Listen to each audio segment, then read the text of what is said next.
오늘 말씀의 배경이 되는 도시는 빌립보라는 지역입니다. 이 빌립보는 국제적인 도시였습니다. 유럽과 아시아를 잇는 도로가 있었고요. 많은 상업이 활발하게 일어났던 무역업이 중심이던 그런 도시였습니다. 다양한 인종들이 찾는, 많은 사람들이 찾는 그런 도시였습니다. 바울이 그 빌립보에서 처음으로 말씀을 나눌 때에 복음을 들었던 여인이 루디아라는 여인입니다. 그 루디아라는 여인은 성경에 보니까 두아디라 출신이다 이렇게 기록하고 있습니다. 그러니까 원래 빌립보 사람이 아니라 소아시아 두아디라 지방에 있던 사람이었는데 그녀의 직업이 자주색 옷감 장사였습니다. 그러니까 무역을 하러 왔다가 그곳에 정착한 이민자였을 것입니다. 다른 지방의 사람들이 그곳에 많이 살았다는 얘기입니다. 바울이 보통 어떤 지방을 방문하면 제일 먼저 찾는 곳이 회당이었습니다. 회당에 가서 유대인들에게 복음을 전했는데 빌립보 지방은 회당이 없었습니다. 그래서 강가로 나가 기도하는 곳에 갔을 때 귀신 들린 여종 하나가 바울을 괴롭힙니다. 바울이 그곳을 지나갈 때마다 괴롭히니까 바울이 귀신을 내어 쫓아 주었습니다. 그 여인은 아마도 빌립보 지방에 살던 사람이었을 겁니다. 아마 헬라인이었을 것입니다. 그 여종을 통해서 점을 치고 수익을 얻던 사람들이 있었는데 포주라고 할 수 있겠죠. 그 포주는 자기들을 소개하기를 로마인이라고 얘기합니다. 그들을 통해서 고소를 당하고 바울이 빌립보 감옥에 갇히게 되는데요. 바울이 빌립보 감옥에서 심한 매를 맞습니다. 간수장들한테. 그 간수장들도 로마 사람이었습니다. 생각해 보십시오. 로마인들, 헬라인들, 두아두라 출신의 사람들, 실제로 바울은 길리기아 다소, 지금 튀르키예 지방의 사람이었습니다. 그러니까 수많은 민족들이 살던 그 빌립보 지방에 빌립보 교회가 세워졌다는 얘기입니다. 여러분, 이렇게 국제적인 도시에 교회가 세워졌을 때 교회가 자연스럽게 다민족 교회가 될 수밖에 없을 겁니다. 모든 사람들이 함께 신앙생활을 하고 있는데 그 다민족 교회에서 가장 문제가 되는 것은 여러분 무엇일까요? 여러 생각이 다른 사람들이 함께 신앙생활하고 있기 때문에 하나 되는 것, 어떻게 간격을 좁혀가는 것이 그들에게 숙제와 같은 일이었을 겁니다. 여러분, MZ세대라는 말을 들어보셨습니까? MZ. 네. 한국에서 MZ세대란 말을 젊은이들을 통칭할 때 부르는 말입니다. 밀레니엄 세대, Z세대를 포함한 넓은 개념이지만 실제로는 아주 젊은 층을 얘기할 때 MZ세대라 이렇게 얘기합니다. 그러니까 미디어의 네이티브라고 얘기하고요. 자기 생각들을 아주 정확하게 얘기를 하고 개인주의가 아주 강한 그런 친구들입니다. 제가 교제하는 목사님 중에 청년사역을 하시는 분이 계세요. 저보다 연세가 조금 많으신데 평생을 청년사역을 해오셨습니다. 그 목사님이 교회 청년들이 지금 오면은 약간 겁이 난다고 합니다. 소통하는데 어려움이 있다고 얘기합니다. 재밌는 얘기를 해도 웃지 않습니다. 저처럼 재미없는 사람이 아니라 그분은 정말 재밌는 분이세요. 네, 정말 청년사역을 너무너무 열심히 하시는 최적화되어 있는 분입니다. 제가 봤을 때. 그런데도 소통하는 것이 쉽지 않다라고 얘기하더라고요. 여러분, 우리 교회는 어떨까요? 우리 산호세 온누리교회는 어떨까요? 우리도 1세와 2세가 함께 신앙생활하고 있습니다. 한어권, 영어권이 함께 신앙생활하고 있습니다. 연세 많으신 분들도 있고 아주 어린 주일학교 학생들도 있습니다. 우리에게도 여러분 동일한 문제가 있습니다. 어떻게 다양한 사람들이 하나가 될 수 있을까? 여러분, 다른 분들이 생각이 다르고 뜻이 다른 분들이 많이 있지만 함께 모여서 한 공동체로 신앙생활 한다는 것이 우리에게 얼마나 복된 일인지를 모릅니다. 영적인 가족을 이루고 함께 신앙생활을 한다는 것이 너무나 큰 축복입니다. 왜냐하면 내가 할 수 없는 것을 다른 분들이 은사를 가지고 그 일들을 함께 교회를 세워나갈 수 있기 때문입니다. 그러나 여전히 우리에게도 문제는 다양함 속에서 하나됨을 이루어가는 것입니다. 오늘 본문의 바울은 우리가 어떻게 다양함 속에서 하나 될 수 있는지를 교훈하고 있습니다. 빌립보 교회는 여러분 다민족 교회였지만 여러 지방의 사람들이 함께 신앙생활하던 교회였지만 하나가 될 수 있었습니다. 그 이유를 빌립보서 2장 5절에 이렇게 얘기합니다. 너희 안에 이 마음을 품으라. 곧 그리스도 예수의 마음이니. 많은 사람들이 모여 있습니다. 다양한 생각을 가진 사람들이 모여 있습니다. 그들이 하나 될 수 있었던 비결이 이 마음을 품으라고 합니다. 무슨 마음? 예수의 마음을 품으라고 합니다. 구체적으로 여러분 그들이 품어야 될 예수님의 마음은 어떤 마음일까요? 첫째는 여러분 예수님의 마음은 겸손한 마음입니다. 6절 말씀입니다. 그는 근본 하나님의 본체시나 하나님과 동등됨을 취할 것으로 여기지 아니하시고, 여러분 예수님이 본래는 하나님이셨습니다. 하나님이신데 성부 하나님과 동등됨을 취할 것으로 여기지 아니하시고 자기를 비워 종의 형체로 이 땅에 오셨습니다. 무엇을 보여주는 걸까요? 예수님이 겸손한 성품을 가지고 계셨다는 겁니다. 마태복음 11장 29절에 예수님이 자신을 이렇게 말씀합니다. 나는 마음이 온유하고 겸손하니 나의 멍에를 메고 내게 배우라. 그리하면 너희 마음이 쉼을 얻으리니. 여러분 우리가 어떤 사람을 만났습니다. 만나서 교제를 했는데요. 그 사람이 내가 생각했던 것보다 겸손하지 못한 사람입니다. 자기 자랑을 막 늘어놓습니다. 자기의 업적들을 막 얘기합니다. 그러면 우리 마음에 어떤 마음이 들까요? 불편합니다. 이분들과 오래 교제하기는 좀 어렵겠다 이런 생각이 듭니다. 반면에 어떤 분을 만났는데요. 굉장히 겸손한 분이세요. 그러면 우리 마음에 어떤 마음이 드는가 하면 정말 내가 볼품없구나. 내가 무엇이 간데. 스스로 낮추는 마음이 그 앞에 서면 우리에게 생기는 겁니다. 이런 바울이 원래는 어떤 사람이었는가 하면 정통 유대인이었어요. 베냐민 지파의 사람이었고 무슨 얘기인가 하면 가문이 아주 좋은 사람이었다는 얘기입니다. 공부도 제대로 한 사람입니다. 당시에 아주 최고의 선생 밑에서 율법을 공부한 율법학자였습니다. 로마의 시민권을 가진 사람이었어요. 그런데 그때 바울이 자기 자신을 평가하기를 뭐라고 얘기하는가 하면요. 나는 비방자였다. 박해자였다. 폭행자였다. 바울이 그렇게 표현합니다. 그 당시 여러분 바울 곁에 가는 모든 사람들은요. 다 상처를 받았어요. 죽은 사람도 있습니다. 스데반 집사는 바울에 의해서 죽었죠. 그렇게 바울이 자기 자신의 힘을 믿고 살아갈 때는요. 바울 옆에 있던 사람들이 다 상처받았습니다. 그런데 그가 예수 그리스도를 만나고 자신이 가지고 있는 모든 것들을 다 배설물로 여기노라고 그가 얘기했습니다. 그 이후에 바울 곁에 오는 사람들은요. 희망을 봅니다. 상처가 치유되고요. 귀신이 떠나가는 놀라운 역사가 일어납니다. 기적의 역사가 일어났습니다. 교만한 마음을 품고 있을 때는 모든 사람들이 다 상처받았는데 예수를 만나고 바울이 낮아지니까 바울 곁에 오는 사람들이 생명의 역사가 일어났다라고 바울이 고백하고 있는 겁니다. 여러분, 우리의 마음도 우리의 삶도 그렇게 살아가야 되지 않겠습니까? 빌립보 교회와 같이 여러분 다민족 교회가 하나 될 수 있는 비결은 모두 예수님의 겸손한 마음을 품는 길밖에 없습니다. 겸손한 마음은 여러분 자신을 드러내지 않습니다. 겸손한 마음을 남을 비난하지 않고요. 겸손한 마음은 싸우려고 하지 않습니다. 겸손한 마음은 우리가 낮아져서 더 많이 이해하고 사랑하려는 마음입니다.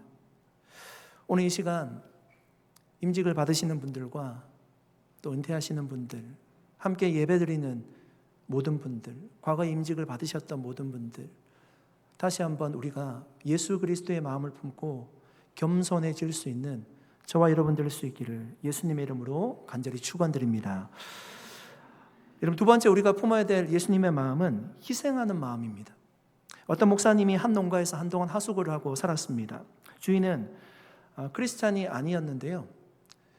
그 부인이 예수를 믿어서 남편이 예수를 믿도록 오랫동안 기도하고 있었습니다. 그래서 이 목사님이 언젠가는 예수님을 전해야 되겠다. 십자가에서 예수님이 어떤 일을 하셨는지 내가 증거해야 되겠다라고 생각하고 기회를 엿보고 있었습니다. 어느 아침 농장 주인이 목사님에게 닭장으로 함께 가자고 얘기했습니다. 둥지에 암탉 한 마리가 있는데 그 날개 밑에서 새끼 병아리들이 바깥으로 나아가려고 뾰족뾰족 바깥에 밖을 바라보고 있었습니다. 농장 주인이 말했습니다. 목사님, 어미닭의 머리에 난 상처를 좀 보십시오. 간밤에 쪽제비가 피를 몽땅 빨아먹었습니다. 하지만 어린 닭이 새끼들이 쪽제비에게 다칠까봐 꼼짝도 하지 않고 가만히 있었던 것입니다. 그때 그 목사님이 그 이야기를 듣고 이렇게 말합니다. 선생님, 바로 이것이 예수님의 삶과 똑같습니다. 그리스도께서는 십자가 위에서 그 모든 고통을 견디셨습니다. 그는 움직일 수도 없었고 스스로 목숨도 구할 수도, 스스로 움직일 수도 있었고 스스로 목숨을 구할 수도 있었습니다. 그러나 만약 그가 움직였다면, 십자가에서 내려왔다면 선생님과 저는 죽게 되었을 겁니다. 여러분, 이것이 우리를 향한 예수님의 희생입니다. 예수님은 하늘 보좌를 버리시고 자기를 비워 종의 형체를 가지고 이 땅에 오셔서 십자가에 죽으셨습니다. 예수님의 희생이 아니었다면 우리는 결코 죄의 용서함을 받고 하나님의 자녀가 될 수 없었습니다. 마가복음 10장 45절 말씀입니다. 인자가 온 것은 섬김을 받으려 함이 아니라 도리어 섬기려 하고 자기 목숨을 많은 사람의 대속물로 주려 함이니라. 여러분, 예수님은 이 땅에 영광을 받으러 오시지 않았습니다. 섬기러 오셨습니다. 죽기까지 섬기러 오셨습니다. 자신의 몸을 대속물로 주려 왔노라고 얘기하고 있습니다. 예수님의 삶을 보십시오. 수많은 병자들을 고치셨습니다. 아침부터 저녁까지 쉴 틈 없이 일을 하셨습니다. 제자들의 발을 씻기시고 십자가에 죽기까지 희생하셨습니다. 예수님의 그 희생이 있었기에 우리가 살 수 있었습니다. 여러분, 한국에 1884년, 85년부터 수많은 선교사님들이 들어왔습니다. 그분들의 희생적인 복음 증거, 삶이 있었기 때문에 저와 여러분도 예수를 믿게 되었고 하나님의 자녀가 될 수 있었습니다. 선교사님들 중에는 배로 오다가 몇 개월씩 배를 타고 오다가 중간에 자녀가 죽기도 하고 도착하자마자 몇 달 살지도 못하고 하늘나라로 부르심을 받은 분들이 너무나 많이 계십니다. 그럼에도 그 생명의 희생이 있었기 때문에 복음이 증거될 수가 있었습니다. 희생이 수많은 생명을 낳는 길이 되었다는 말씀입니다. 여러분, 교회에 왜 다툼이 있을까요? 왜 교회가 하나 되지 못할까요? 우리가 많은 이유를 설명하고 얘기할 수 있지만 아주 간단하게도 얘기할 수 있습니다. 서로 희생하지 않으려고 하기 때문입니다. 교회는 영광을 구하는 곳이 아닙니다. 교회는 희생하는 곳입니다. 예수님이 십자가를 지시고 죽어주셨듯이 교회의 직분이라고 하는 것은 희생하는 직분입니다. 희생이 있는 곳에 여러분 생명의 역사가 있습니다. 희생이 있는 곳에 하나됨의 은혜가 있습니다.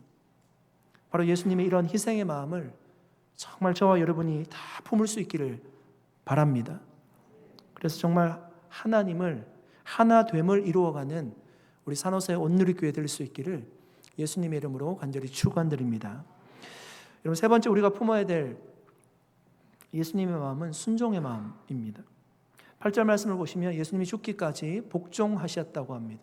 이런 복종이라고 하는 것은 다분히 수동적인 의미가 있는 표현이지만 여러분, 예수님은 복종하신 것이 아니라 스스로 순종하셨습니다. 순종은 자원하고 즐거운 마음으로, 기쁜 마음으로 하는 겁니다. 예수님이 십자가를 억지로 지신 것이 아니라 자원하여 지셨습니다. 여러분, 순종은 이처럼 기쁜 마음으로 하는 겁니다. 오늘 임직 받으시는 분들도 하나님 앞에 이 마음 가질 수 있기를 바랍니다. 자원하는 마음으로, 기쁜 마음으로 주님을 섬길 수 있는 우리 모든 우리 임직 받으시는 장로님, 권사님, 안수 집사님 다 되시기를 바랍니다. 예수님은 하나님의 뜻에 여러분 순종했습니다. 여러분, 우리가 무엇이간데 우리가 하나님의 뜻을 알면서도 그 뜻을 거절하거나 아니면 하나님의 뜻이 명확한데도 불구하고 그 뜻을 저울질하는 것입니까? 하나님의 뜻에 순종하면 여러분, 하나님의 놀라운 역사가 우리에게 주어집니다. 제가 몇 주 전에 말씀을 나누었듯이 여러분, 순종은 습관입니다. 순종해보면 물떠온 하인만이 아는 놀라운 은혜가 있다는 것을 알게 됩니다. 10명의 문둥병자가 고통을 당하고 있지만 다 나음을 입었지만 돌아온 사람은 한 명이었습니다. 순종한 사람에게 놀라운 주님의 축복이 있다는 사실을 기억하시기를 바랍니다. 하나님의 마음에 하나님께서 임직 받으시는 분들 뿐만 아니라 오늘 예배드린 모든 분들에게 하나님께서 마음에 감동을 주실 때 그 말씀이 어떤 말씀이든 여러분 순종할 수 있기를 바랍니다. 그때 생각하지 못했던 하나님의 놀라운 은혜를 우리가 경험할 수 있습니다. 네 번째, 우리가 품어야 될 예수님의 마음은 하나님으로 충만한 마음입니다. 다시 얘기하면 예수로 충만한 마음입니다. 예수님은 하나님으로 충만한 마음을 유지하기 위해서 말씀을 늘 묵상했습니다. 여러분, 회당에 예수님께서 방문을 하시는데 회당에 방문하시면 늘 말씀을 읽으셨대요. 회당에 가야지 말씀이 있잖아요. 당시에는 구약의 말씀을 예수님이 읽으셨을 겁니다. 그리고 예수님의 삶의 중심은 늘 기도였습니다. 아침에도 기도하시고 밤 늦은 시간에도 기도하시고 중요한 일이 있을 때마다 주님은 기도의 줄을 붙잡으셨습니다. 하나님이신 그분이 기도하셨습니다. 여러분, 우리가 하나 되기 위해서, 교회가 하나 되기 위해서 이것보다 중요한 것이 없습니다. 여러분, 교회에 다른 것이 좀 부족해도 말씀과 기도로 충만하면 하나 될 수 있습니다. 교회가 해야 될 일도 많고 또 사역해야 될 일들이 얼마나 많이 있습니까? 일을 일처럼 대하면 하나의 일을 하더라도 피곤합니다.